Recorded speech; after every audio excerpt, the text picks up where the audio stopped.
I'm sorry, but just speaking of NFTs, Staking Apes, I gotta commend you again, man. You really changed.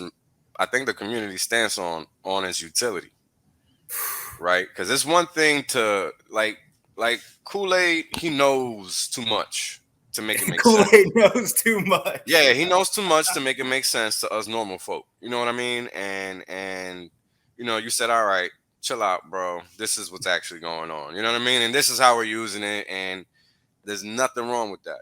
And I think that was a right way to go about it. Well, I had to break it down that way for myself Right. because But I that's mean, the point.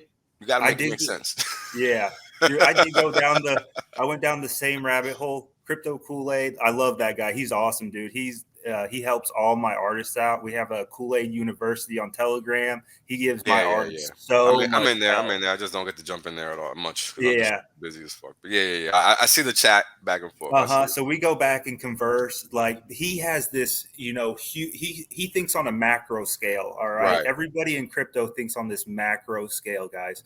Think of on a micro scale. Break it down for the average human being and recruit one at a time. You're not going to be able to onboard the entire. So when they do onboard, not the entire world, but like all these people promoting projects and stuff like that sell out immediately and it's wrecking all of their followers. They're advertising on a macro scale and trying to get as much volume as possible so they make all their returns at that second. That's why the price spikes and then comes crashing down because they take fucking profits. So think on a micro scale, peer-to-peer advertisement, telling one person at a time. Stop trying to focus on, getting the whole world into Hex crypto. Work on one person at a time. Find something that somebody's building, drawing attention to crypto, and that's your user base. All right. So our new user base right now is NFTs. That is the newest people to crypto. It's not meme coin season was last year. Now the newest people is NFTs. Go to where they're at. Guess what? You want to know where they're at? I'll show you the fucking trick. All right. The trick to the trade. Search NFT on Twitter. Click latest. And all it is these people doing NFT giveaways, and it's these new hyped projects. There's like 10 of them. You're never going to win one of those NFTs, just so you know. So you can drop your address on them all fucking day and you won't win one.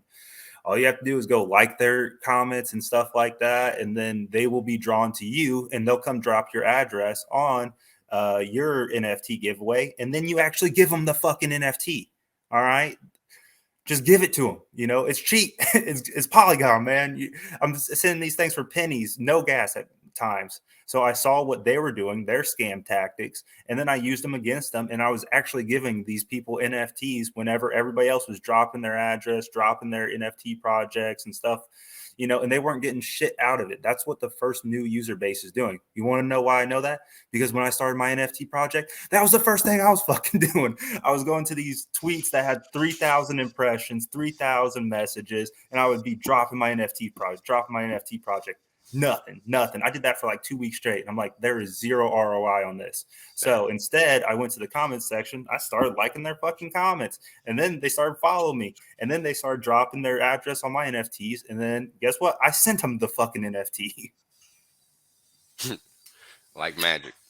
Yeah, like you got to steal the new user base first and see what the scam artists are, what tactics they're utilizing, and then bridge the gap between them to Richard Hart faster. Like, Right. I mean, it's ingenious, really, because you couldn't really do that with meme coins when you think about it.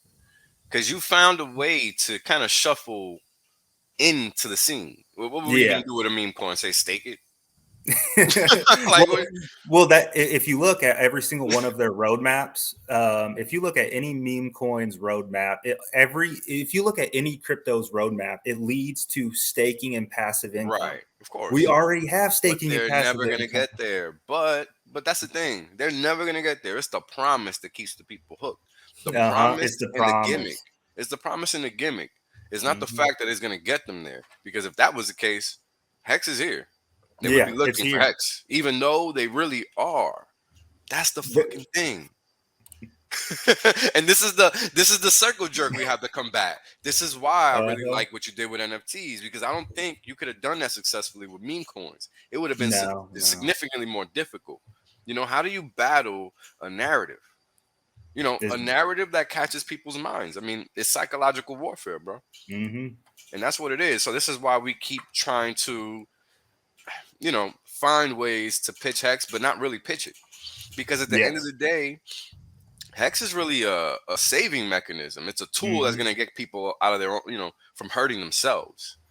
Right. Yes. So how do we pitch that? I mean, it's almost like you got to sell fear, and you don't want to do that. I don't think that's how we build a new world, because that's that insurance shit. Yeah. We don't need to do that. So that's why I really liked what you did with the NFTs. I was like, hey, look, there's this thing, and this is what we're doing over here. Check us out. Yep. No fuss, no muss. People come, they look, and guess what? They don't go elsewhere. Yeah, At all. as soon as they buy and stake, and they actually, are influencers, are their Right. surrounding, rather than, all of these other influencers who change cryptos, all the time and stuff. Yeah, as soon as they find us, they'll stay. And guess what? They're going to stake their Hex for maybe a year or something like that. And then they're going to get bored. And guess what? They're going to go mess around with meme coins. They're going to get fucking shitted on. And then they're going to come back to Hex again. Because guess what? I did it. I did it. I was the first product that I bought, for crypto was, other than Dogecoin on Robinhood, but was, Hex. And, staked it for a year and then just let it sit. And then I got bored. I needed something to occupy my time. So I was watching, videos on TikTok, Twitter stuff, and all these, promise coins were coming out. And then I learned how to buy them, and then they're all worth like 0 cents right now. Right. It's like 81 cents, Yeah. It's pretty funny. I got millions of coins that are valued at 0 cents. But that's the majority of the market, right? Mm-hmm. And this is why trying to find ways to really use their own tactics against them is really the key to success, which is what you did.